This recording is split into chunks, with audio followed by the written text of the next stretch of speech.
लाडकी कोण? सासू लाडकी का सून लाडकी? लाडकी बहीण योजनेमध्ये पात्र कोण ठरणार याबाबत महत्वाची अपडेट. आता ही अपडेट काय असणार आहे याबाबतची माहिती आपण या व्हिडिओच्या माध्यमातून सविस्तरपणे घेणार आहोत. त्यामुळे व्हिडिओ शेवटपर्यंत पाहायचा आहे आणि चॅनलवर नवीन आले असल्यास आपल्या हक्काच्या मराठी हायटेक युट्यूब चॅनलला सबस्क्राईब करायला विसरायचं नाही, जेणेकरून या सर्व माहिती आणि अपडेट तुम्हाला सर्वात आधी मिळणार आहेत. तर आता हा विषय कुठला, तर लाडकी बहिणींचा विषय. आता लाडकी बहीण योजनेअंतर्गत आपण पाहत आहोत की मागील अनेक दिवसांपासून विविध प्रकारच्या अपडेट समोर येत आहेत. त्यातीलच एक महत्वाची अपडेट म्हणजे आता लाडकी कोण असणार, सून लाडकी राहणार की सासू लाडकी होणार? कारण आता आपल्याला तर माहिती आहे दोघींपैकी पैसे तर एकीलाच मिळणार आहेत. मग ते सासूला मिळणार का सुनेला मिळणार हे कसे ओळखायचे किंवा हे कसे ठरवायचे, चला व्हिडिओ मध्ये सविस्तर आपण पाहूया. तर लाडकी बहीण योजनेअंतर्गत एक शासन निर्णय किंवा एक परिपत्रक 1 ऑगस्ट रोजीच जारी केलं होतं सचिव यांच्याद्वारे आणि त्यामध्ये काही माहिती स्पष्टपणे सांगण्यात आली होती.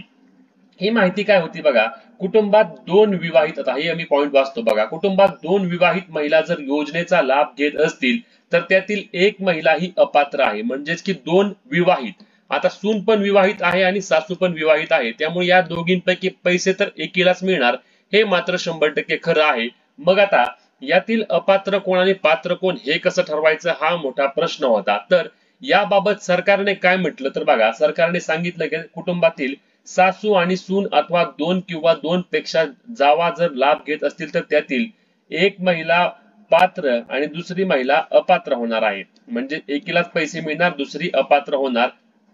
कुटुंबातील दोन बहिणी लाभ घेत असतील तर त्यातील एक बहीण ही अपात्र आहे. म्हणजेच की यामध्ये स्पष्टपणे काय सांगितलंय बघा, की समजा दोन बहिणी अविवाहित असल्या तर त्यांच्यापैकी देखील एकच पात्र असणार आहे आणि एक अपात्र असणार आहे. म्हणजेच की एकच विवाहित महिला या योजनेअंतर्गत लाभ घेऊ शकते, दोन्ही लाभ घेऊ शकत नाहीत.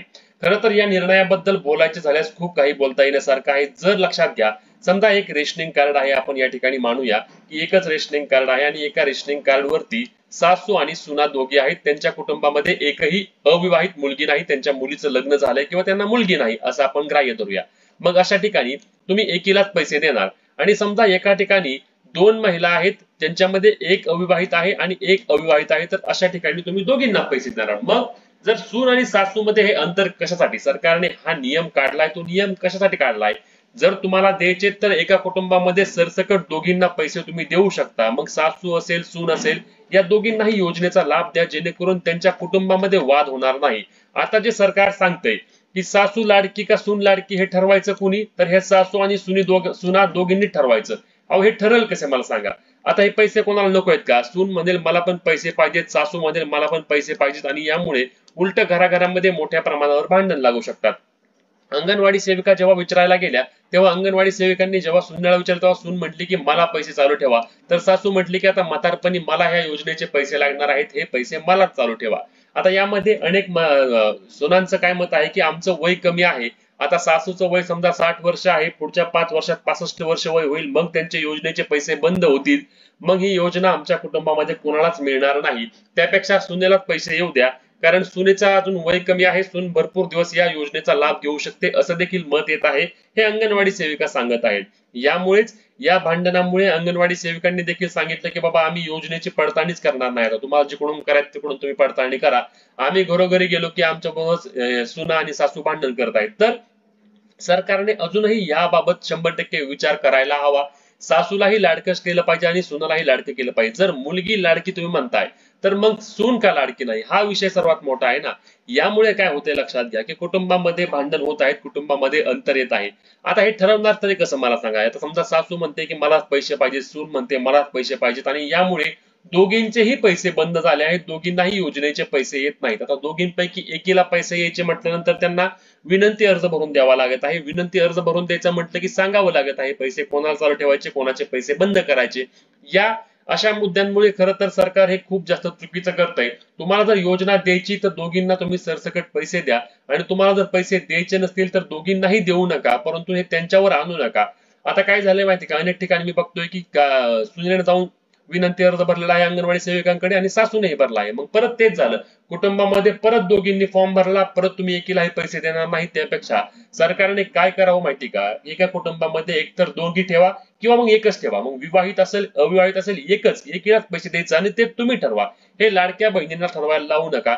हे जर त्यांनी स्वतः घरच्या घरी ठरवायचे म्हटलं तर यामध्ये मोठ्या प्रमाणावर भांडण होत आहेत, वाद होत आहेत आणि त्यामुळे जर सासूही लाडकी राहीना आणि जर सून लाडकी राहीना आणि सगळ्याच जण काय झालं, तुमच्या नावडत्या झाल्यात, सगळं तुमच्या सावत्र झाल्यागत झालंय. याबाबत तुम्हाला देखील काय वाटतं हे कमेंट करून सांगायला विसरू नका. माझं एक स्पष्टपणे मत आहे याबाबत सरकारकडे की लाडकी बहीण योजनेअंतर्गत तुम्ही जी अट टाकली या अटीमध्ये तुम्ही 100% विचार करा. तुम्ही काय करा, एका कुटुंबामध्ये एका रेशनिंग कार्डवरील सरळ 2 महिलांना योजनेचा लाभ द्या. मग त्या विवाहित असू द्या किंवा त्या अविवाहित असू द्या, दोघींना योजनेचे पैसे द्या. जेणेकरून सासूलाही पैसे येतील, सुनेलाही पैसे येतील. हा, आता जर एका कुटुंबामध्ये 3-4 अशा लाभार्थी आहेत तर त्या ठिकाणी तुम्ही दोघींना पैसे द्या आणि ते तुम्ही ठरवा. तुम्ही असं यांच्यावर सोपवू नका की कोणी पैसे द्या, कोणाला पैसे द्यायचे कोणाला नाही द्यायचे. तुम्ही डॉक्युमेंट घ्या, डॉक्युमेंट मधून तुम्ही निर्णय घ्या आणि तो निर्णय तुम्हीच लादा. असं यांच्याकडून ठरवायचं म्हटल्यानंतर काहीच होणार नाही. धड सासूलाही पैसे येणार नाहीत, धड सुनेलाही पैसे येणार नाहीत. तुम्हाला याबाबत काय वाटतं हे कमेंट करून सांगायला विसरू नका. तसेच तुमचे इतरही कोणते प्रश्न असल्यास आम्हाला कमेंटमध्ये नक्की विचारा. हे महत्त्वाचे व्हिडिओ शेअर करायला विसरू नका आणि भेटूया पुढच्या व्हिडिओत. तोपर्यंत जय महाराष्ट्र आणि चॅनलला सबस्क्राईब